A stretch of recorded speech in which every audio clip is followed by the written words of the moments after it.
Well. Hey, everybody. This is Mike, Kilo Oscar 4, Papa Delta India, the ham fun guy. We're going to have a little conversation tonight. We're going to have a good time talking about all kinds of fun stuff. If you watched my earlier live streams when I was doing the ISS pass, I told my buddy Iman I got a new hat. And hold on a second, let me turn that off. I got a new hat. It's a MAGA hat, and it's actually not new. This was actually from when Trump ran the first time, and it was such a nicely made hat, I had to have it. And I think I got a black one, I got a red one, I got a couple of different colors, and I've even had my flag for vets button on there. It's here for the vets. You can see on the back it says Donald Trump. On the front it says Make America Great Again. And then it has Trump's autograph right here. It's not actually his autograph, and it wasn't the auto pen. It was an embroidery machine put it there. But that was when he won the presidency the first time. That was his. And as some of you know, I did a bunch of renovation in my house this past couple of weeks. Got new floors, got the whole inside of the house painted. Looks beautiful. They did really good job. So anyway, tonight, it's every now and then I get an email from somebody about making a contact with me on the ISS or on another satellite repeater, and they're all thrilled and excited. And hey, Roger's here. Hey, Roger. So anyway, what happened was today I got 3 emails at all different times during the day from 3 of my followers. One of them, I heard somebody on one of the things said, "Oh, I'm honored I got you." What, you talk to a YouTuber? Oh my God! Stop the presses, everybody! Put a new front page on the system for tomorrow. But nah, it's no big deal to talk to me. I'm on a satellite so often. I don't mind. I love talking to people on there. I love meeting people on there. One of the best experiences I have was KP3 Victor. KP3 Victor is Rafael from Puerto Rico. And I'm minding my own damn business at the AMSAT booth talking to a few people back at, and Wayne's here too. Hey, Wayne, welcome to the show.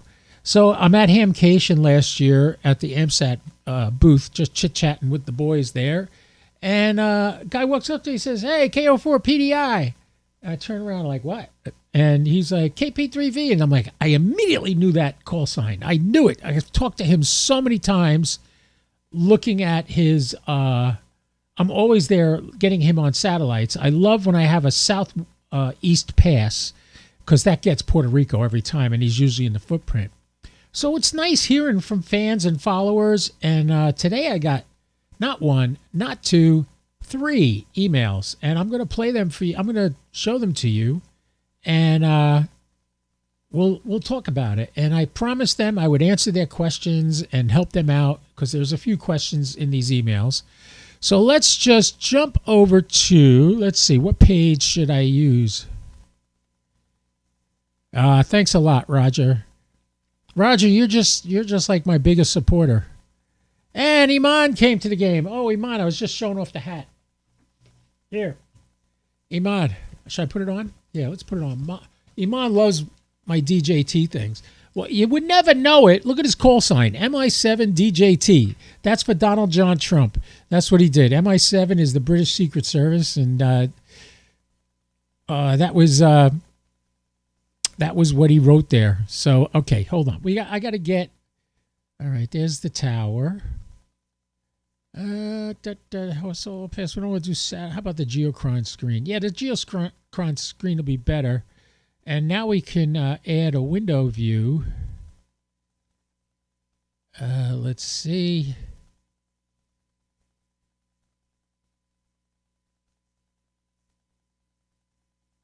Let me just make sure I'm getting the right thing here. Kilo Quebec 4 PAC. Yes. Okay. So here's the first. This is the first email I got. Here it is right here. Let's read it together. I make it a little bit bigger because my old-fashioned eyes don't work as well as they used to. Okay. Hi, Mike.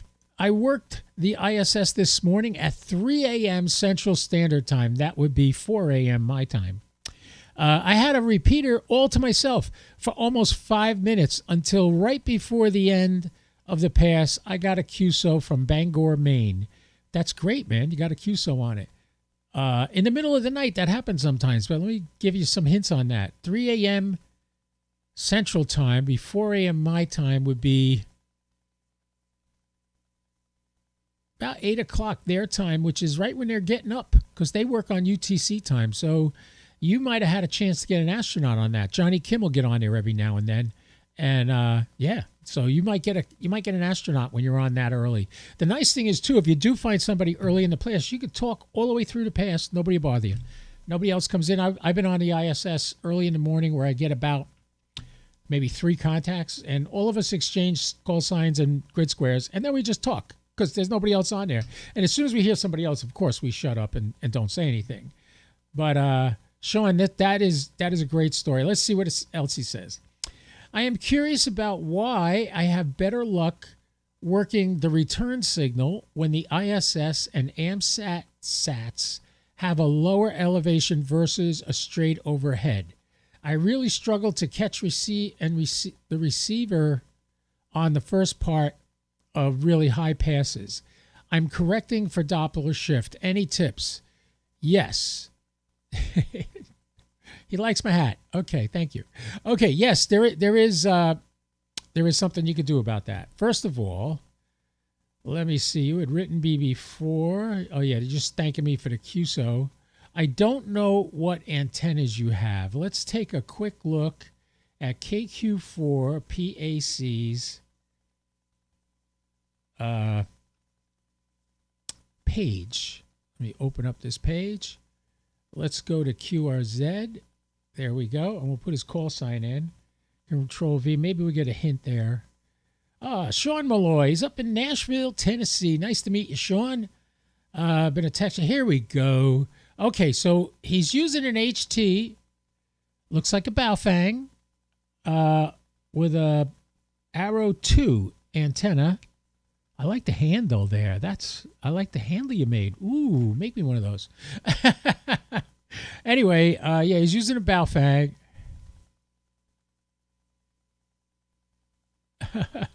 Let's see. What is this? This is his Baofeng. What is this little box he built? We'll have to tap his brain on that. Oh, there's a handmade 2-meter antenna. And this looks like a dipole, a 2-meter dipole. Oh, 2 meter, 70 centimeter dipole. Nice. I like that. And set up for vertical configuration. There's some more stuff. It doesn't say exactly what antenna he's using. He's probably using this Arrow 2 antenna. Oh, wait, you guys don't see this. Duh. Mike. You're talking about something they can't see it. Let's add a window capture. Window capture. Yeah, just call it window capture 2. And we'll see if we can get the right one. There we go. All right. This looks like a homemade 2-meter antenna. Let's drag this up where you can see it better. There you go. Right above his email. All right. So this is a handmade or a homemade 2-meter antenna. I don't know what this this little box here is. I gotta get you on my podcast, and I seriously got to get you on my podcast. Interesting. Okay, well, let's move on. So what he's asking here, and I'm curious why I have better luck. Okay, the issue he's having is a high pass directly over his antenna. He's running into a null. Now, if you know anything about Yagi antennas, directly off the tip of the antenna is a null. In other words, the signal's not getting there. It's around it, but it's not getting there. So if you turn slightly to the left or the right of the actual point, you should be able to pick them up. Now, why you get better coverage on a lower antenna is because the signal is broadside to the antenna. So if the bird is at a lower angle, and say the bird's here, oh, he can't see me. I I need more. I need a producer. That's what I need. I need a producer. Let's just go back to my solo cam. Okay, so if the bird is directly overhead here and I'm pointing the antenna straight up, the null is off the tip of the Yagi antenna. See, it's going to be a little harder. But if the bird is down here and I'm holding the antenna here, even if I'm pointing at it, I'm broadside to the signal. So you're able to get a better signal in this direction. So keep that in mind, especially guys that use verticals. Roger uses 2 verticals in his backyard, Kilo Victor 4 India, and I get him all the time. He also has a portable Alaskan antenna with a 5500 rotator. So he takes that on the road with him and he did a Parks on the Air this past weekend. And he's a little upset because I didn't get him on the birds. He didn't get me in his logbook on the birds. I'm sorry, Roger. So many things happening, so many things going on. I had guests over the weekend, so we did a lot of fun stuff. Went to St. Augustine. We did the ghost tour, and that was good. Did you ever hear about the bishop that exploded in the church? Oh, my God. Amazing. Anyway, it's a long story. I'm not going to tell you the story now. You were just waiting for the light to come on. Oh, well, you're in. You're in, right? You're in here, Hayden. Not that Hayden, the other Hayden from Australia. So we got Australia represented tonight so far. We got Florida represented tonight. Wayne, I don't remember if... Oh, Wayne, you're in Canada. So it's Canada is representative. And MI7DJT is in Northern Ireland. So we have an international audience tonight. So thank you very much, everybody, for watching and supporting the channel. I love it. All right. Make sure you go check out the links in the description for discounts on all kinds of stuff. My favorite is EMP Shield. Protects my house. All right. At this point, we're talking about Kilo Quebec 4, Papa Alpha Charlie's question that he sent me in an email today. And we are doing that right now. We're going to switch, go to another one. If you have any questions, please contact me. By the way, the Discord is open, and if you want to go and join my Discord, let me put the current link in the chat, because I tried clicking on the other link that was originally given to me.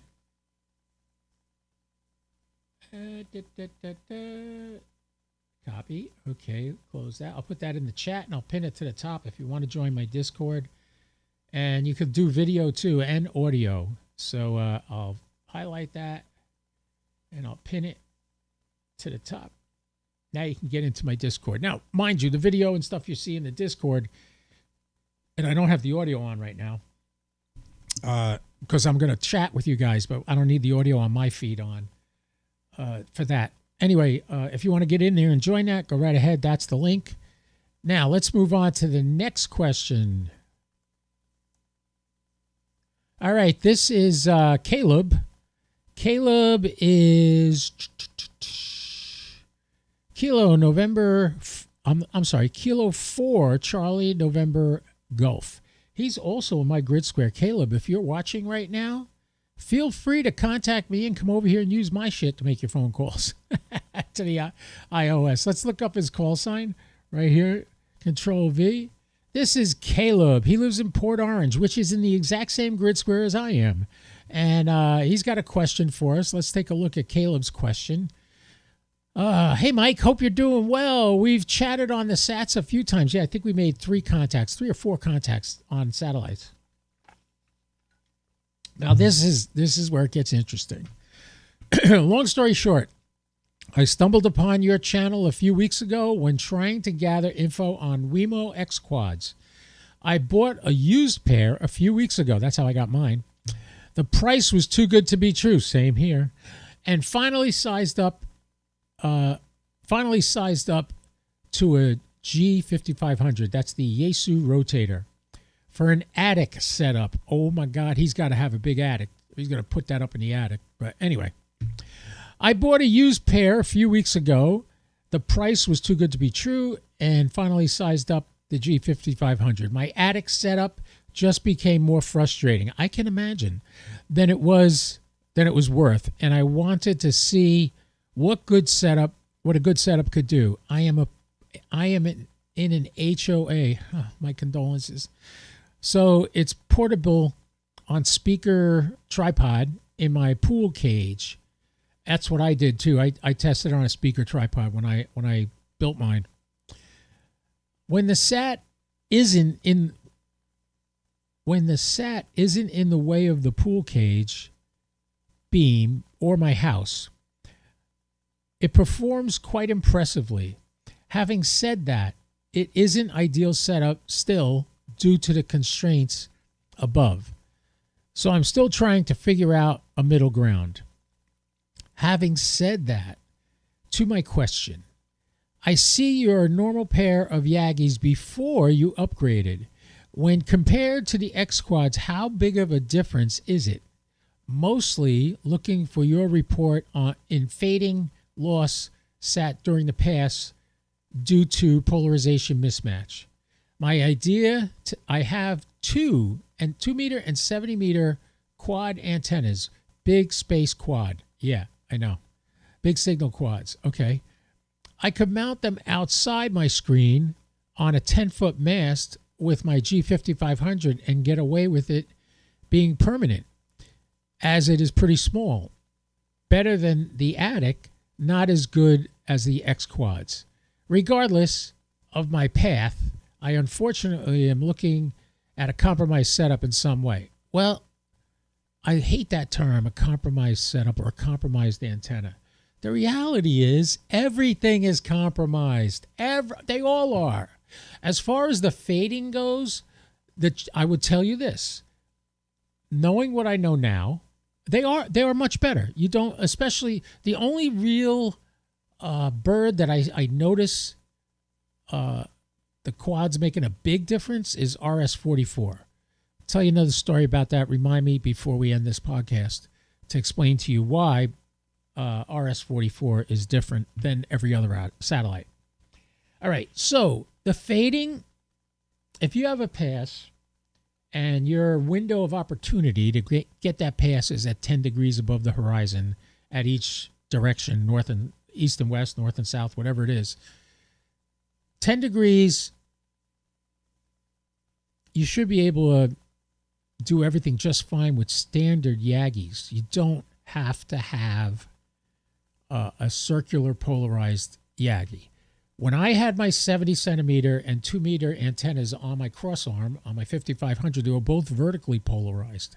And everybody said, oh, you're not going to get anything on that. Let's explain. If you're on planet Earth and you're shooting your signal 10 miles away on a Yagi, and that guy has his at horizontal and you have yours vertical, that's a problem. That's going to cause a major problem. 20 dB loss. He's not going to hardly hear you. But if he turns his vertical like yours is, bam, 20 dB come right back and you're able to talk on it. 2023, I think it is. Not sure. By the way, I am not Mr. Wizard when it comes to satellites or radios or antennas.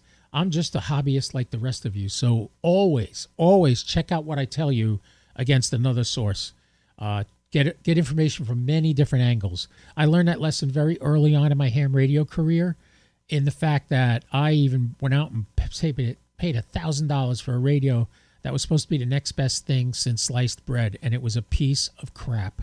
And when confronting the person about it that did the video, I said, did you just spew the company line, or did you actually take this and use it and take it out in the field and play with it? He goes, I'm selling mine. I said, really? He goes, yeah, I'm not going to use it. I don't like it. I said, that's not what you portrayed in the video. He goes, yeah. He goes, I got it for free, so I did blah, blah, blah. And right there, I was just like, know your source. Don't immediately believe just because I'm on YouTube that I know everything or I got the end-all and be-all answer to everything. I don't know why there's 20 dB difference of mismatched polarity. But that's not me. But I do love satellites, and I have done a lot with satellites in the 4 years I've had my license. So that's why I comment on just satellites. I keep it at that. Notice I'm not building antennas. I'm not testing battery boxes. I'm not buying giant 100 amp hour batteries and running them into a freezer and see if the BNC cuts off. I'm not doing that. I'm not that guy. That's Mike. Mike does that all the time. Jason, ham radio, K8MRD, ham radio tube. Jason, Ham Radio 2.0. He likes to do that. He tests stuff. KM4ACK, Jason, that's smart, Jason. KM4ACK can basically open my garage door with his Pi 3. He knows more about those little gadgets than I'll ever know. And I love it. And if I need to know something, I will go to him or I will go to his channel. If I need to know about satellites, come here. Or if I don't have it here, I'll talk to somebody else.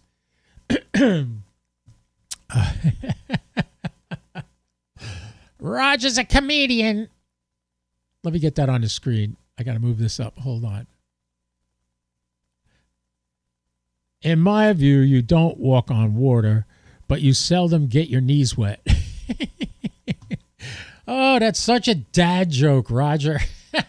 All your kids just cringed a little. Anyway, so what I was saying was, double check. Don't take anybody's word for it. Unless you know them personally and you've had a conversation with them about it. That's what you should do. So what he's asking here is he has a 2 meter, 70 centimeter quad antenna, big signal space quad. I'm not familiar with that antenna. Maybe I'll do a quick Google search on that. Is it a quad or is it a dual band? That's the question. Let's do a quick search in DuckDuckGo and see what the big space quad antenna looks like. Big signal. Here we go. Let's get this on the screen so you guys can see it. First I got to go here. Tell OBS I'm on the right place. There it is. Okay. Now I'll go here. Okay. So here is the antenna. This is a quad antenna. Okay. This is a, shows you the footprint right there. All right. Let's go through it. This is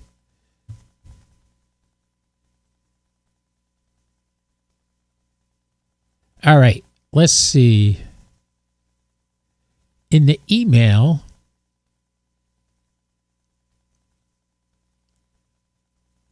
my dear I have 2 meters 70 seen a big signal space quad antenna. There it is. All right, big signal space quad antenna. Well, first of all, if you have a quad antenna with a rotator on 10-foot mast, you're going to be fine. You're going to be just fine with that. Only thing that holds you back is say it's coming up from the other side of your house and you can't get to it. Now, if you have space behind your house, like a backyard, and you're allowed to put a 10-foot pole back there, I would get as far back from the house as you can and run some underground coax. By the way, all of ABR's coax is buriable and UV protected, so you can remember that. So, the big signal, let me show you guys what that is. Where is it? Right here. Here you see the big signal quad. This is it right here. Well, don't go. I don't want to go. Okay, we'll just highlight the image. There it is right there. They're showing it handheld here, but I can't imagine holding that in my hand while I'm trying to do a satellite pass. If you could put that on your Yaesu 5500 rotator, that is perfect. You'll do great with that. I wouldn't put it in the attic. I would put it out in the backyard. If you could do it permanent, you get a couple of military poles, maybe 3 of them. That would be 12 feet in poles. You bury half of one in the ground to hold it, and it should be able to hold it up no problem. I originally had mine on 5 military poles, but I had guy ropes on it too because that's a 20-pound rotator. Just the rotator is 20 pounds. Then you got to add the cross arm, and you got to add the cable and everything on there. So yeah, I would definitely do this. It looks like it doesn't have a duplexer. It has 2 separate coaxes, which is great. One for transmit, one for receive. Yes, you could do that. That would be great. So, all right. So good for that one. So that is the second email. Let's go to the next one. That was, all right. We talked about Sean's. Let's get that off the screen. And we talked about Caleb's setup, who happens to be in Port Orange, right? We looked him up. He was in Port Orange. Yeah. So this is Caleb's setup. To use the 2 meter, 70 centimeter quad on a rotator in your backyard at 10 feet is totally acceptable. Totally acceptable. You can do that. I hope he's watching. If you're watching, say hi, Caleb. All right. Next, we have Greg. A few minutes ago, we made contact on the ISS repeater. I was wondering if you happen to have the pass recorded. Yes, I did. If so, is there a way I could get the recording? Yes, you can. Go over to my YouTube channel. On underneath the introduction there's some tabs. Click on the live tab, and you will see that, among others, this one too will be in there. You will see the live video there. And I can't edit it. You can watch it there. And copy it yourself on your computer if you want. Screen capture it when your part of the pass comes up. Feel free to do that, and share it on your channel, or just share my video on wherever you want to share it. That always helps too. So thank you for that in advance. Man, I've been talking for 25 minutes. Greg, I hope you get the video. I hope everything's good. Go on the live tab.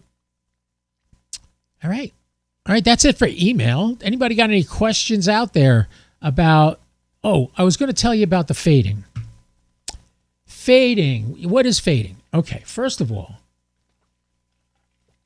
a lot of the satellites are little tiny 4-inch by 4-inch cubes, and they're working on milliwatts. They're not even working on a full watt, and they tumble, as opposed to the ISS, which flies straight and level through space. But it turns, its orientation to you changes as it goes by, because it's at this horizon, it's here, then it's here, then it's here. So, but that's why the ISS has, antennas on multiple sides of the ISS. So no matter where you are in relation to the ISS, you'll have a good view of their antenna. Good to know, huh? Plus, that's a 25-watt radio. The crossband repeater on the ISS is 25 watts. So it doesn't have a really big footprint because it's only about 250 miles, I think, is the max. Actually, right now it's at 263 miles over the Central Pacific, just east of Japan. That's where it is right now. Actually, you can see it right over my shoulder over there, the yellow circle. And you can see how many miles up it is, 263 miles. So even though it's not that high and it doesn't have a super huge footprint, the signal really gets to every corner of that footprint. I got somebody in New Mexico today, and I got somebody in Maine today on a pass. I'm in Florida. That's a long way. New Mexico and Maine are not exactly close. So, yeah, you can do it. And that's also why on a lower pass you get the better signals, because it's your broadside to the radio. As far as the delay, let's move on off the ISS and go to, say, SO50. What do we got here? Chuck, I have a homemade quad pod of 4x4 pressure-treated posts. Antennas are about 2.5 meters. AGL. The 7-element 146 MSC coplanar, and its 15-element 70-centimeter offset XPOL antennas are 5 meters from my house. Good to know. I don't know why you told me that, Chuck, but I'm good. I don't know everything you're talking about there. There you go. See, I don't know everything, everybody. All right. Anyway, where was I? We were talking about when Caleb was asking the question about the fading and are the Wemos worth it? If you're talking about AO91, it's a little 6-inch by 6-inch cube that tumbles, so worth it. However, the amount of tumbles in a minute sometimes is like 2. So in 1 minute, you'll lose the signal 15 seconds each time, right? But you might not lose it. It might just fade a little. If you're working RS-44, the glitch with RS-44 is when it was launched, it's a Russian satellite, it never separated from its booster. So you have an entire rocket behind RS-44. If that rocket gets in the way, I don't care. You got circular, triangle, triple covered I hear my dog making noise in the other room. She's getting me nervous. I hope she's not getting sick.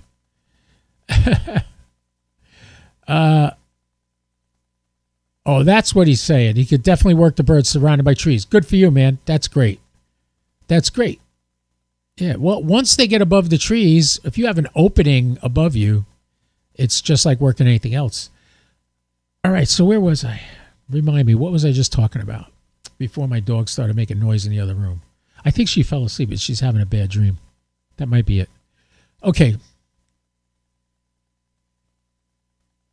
Okay, so what we're talking about here, I want to go back and watch the video and see what I was just talking about because I forgot. I'm looking at myself on YouTube now. I'm going to rewind my own YouTube. Oh, I was talking about the fading. Okay, the fading of the satellites. Like I said, the ISS flies straight and level. The other satellites, I don't care what kind they are, they all tumble through space. They do not fly straight and level like an airplane. So, how can I say it? Say the pass is 8 minutes long, and this satellite rotated once a minute. That means every other minute you're going to lose it for a minute, if that's what it was. I don't believe there's any that are that slow, but if that was the case, that means out of 8 minutes, 4 minutes you would lose in that pass. Well, in reality, there's nothing that's that drastic. The change in volume, you might, RS-44, you hear it extraordinarily a lot because you're dealing with the booster on the satellite. On AO91 when it's working, FO29 when it's working, AO73, AO7, these satellites are tiny little satellites. Some of them are a single CubeSat that's 4-inch by 4-inch by 4-inch cube. Some of them are a little bit bigger, like a triple CubeSat, which will be three 4-inch cubes together, which gives you 4-inch by 4-inch by 12 inches long. And these radios are embedded in these little tiny satellites. So when they rotate, if they're rotating like this, right? And you get it perfect up here and here it fades away. It's already back here before you realize this one faded. Do you get what I'm talking about? As it's rotating, it's going around like this. When it's good to you, you're going to get it from here to here, you'll get it. And then from here to here, you'll lose it or it'll fade. The fade isn't permanent. Is it worth the expense to buy new X-Quads or new M2 Leo packs, which are also circularly polarized? Or I love this quad that he has. I might look into getting one of those. That looks like a fun portable thing. I could probably put that on my new PSR 100 rotator. Mine's going. I think that'll work much better than the Arrow 2. That's why I like it. It's got a lot of extras, a lot of extra elements and stuff in it. So yeah, there's always a doing satellites. You can do like me and know for a fact every time a bird comes over, if it's on, you can get it like I am. Or you could do portable, and that's a great little setup for portable, which I'm getting ready to do. I decided not to make a Go box. I already have a battery box, and I'm building a 100 amp hour battery box I'm going to build next. I have a 24 amp hour battery box, and I have a 3-hour bioano that can run the rotator. So I will be getting these things out there soon and doing some portable satellite work. Don't know if it's going to be a Parks on the Air right away. I might just get out and try to make some contacts that way within my own grid square. Makes it easy. But yeah, I could drive down to the beach. I don't even have to go on the beach. I'm very hesitant of taking my radios on the beach. I did it one time with the 705, and it took me months to get all that sand out of that dial. And it wasn't because I dropped it or anything. It was just the wind never let up, and you don't realize how much sand is blowing through the air. Happened up in St. Augustine. I finally got it all cleaned out, and I'm happy. But yeah, so you don't, I wouldn't put a lot of emphasis on the polarity. I mean, if you ever watch K5ITR, is it? Yeah, Rob, the Digital Rancher. He has his Arrow, not his Arrow 2, he has his elk antenna, and he does rotate it. You'll see him, rotate it when he's doing a satellite pass, but just little quarter, just this much. That's all you got to rotate it. All right? So if from here to here is enough to make it sound better, The time it takes to get back to here is going to be nothing. So there's no need to even do that. If you're hitting the bird, you're hitting the bird. It's as simple as that.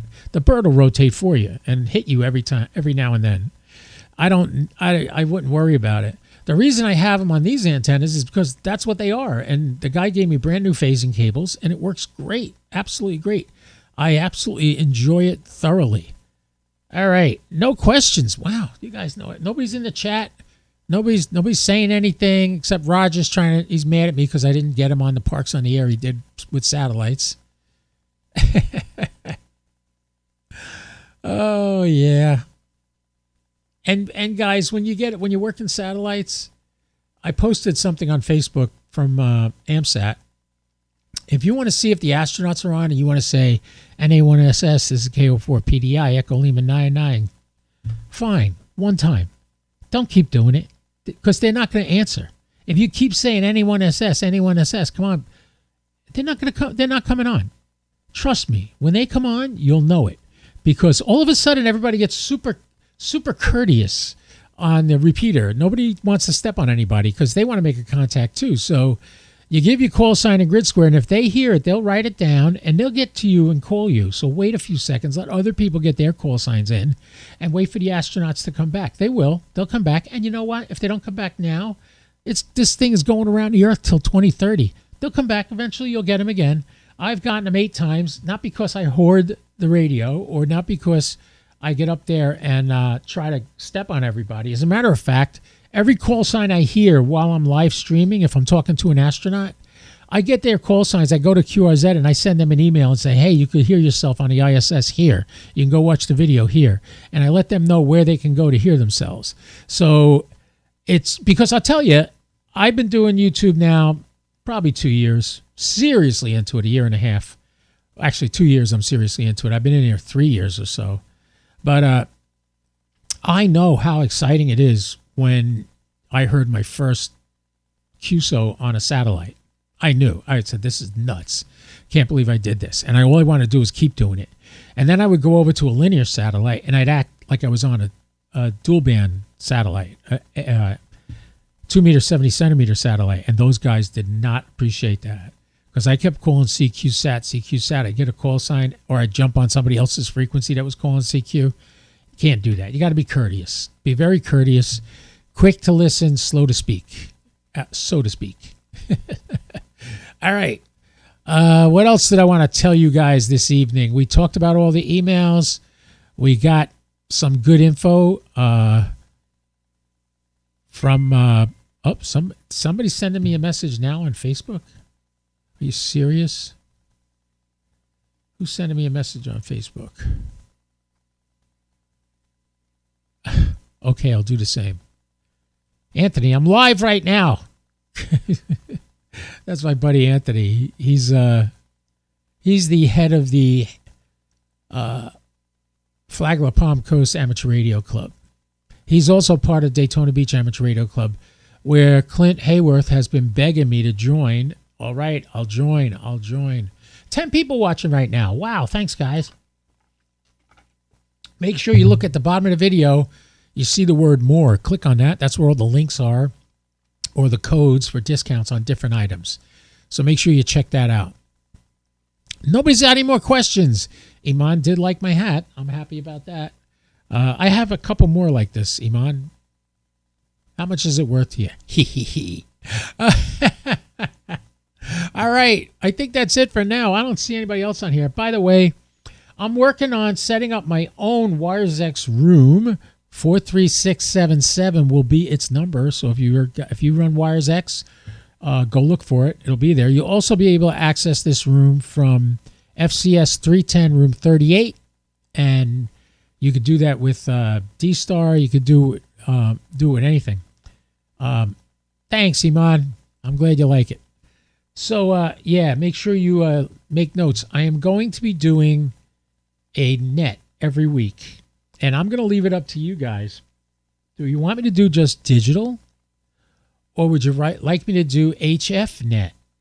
I will set it up. I will put it into, 43677 is the room number. It ain't working yet, so don't go there now. You won't get in. I'm working on something after I get done with the live stream. Although I do have the St. Augustine Amateur Radio Society's net after this, so I'll try to do both. I mean, I'm multitasking. All right, you guys, I want you to remember, don't ever do anything I wouldn't do, all right? And make sure you come back here every Wednesday at 6 p.m. Eastern. And I think that was, 2300 UTC, at least for now. Eastern Daylight Time and 2300 UTC. And you can join me anytime. So, boys and girls, ladies and gentlemen, you know what I always say. Don't do anything I wouldn't do, at least not without me, all right? Call me. Maybe we'll do it together. What do you think about them apples? All right, KO4 PDI 73, everybody. I'll be clear.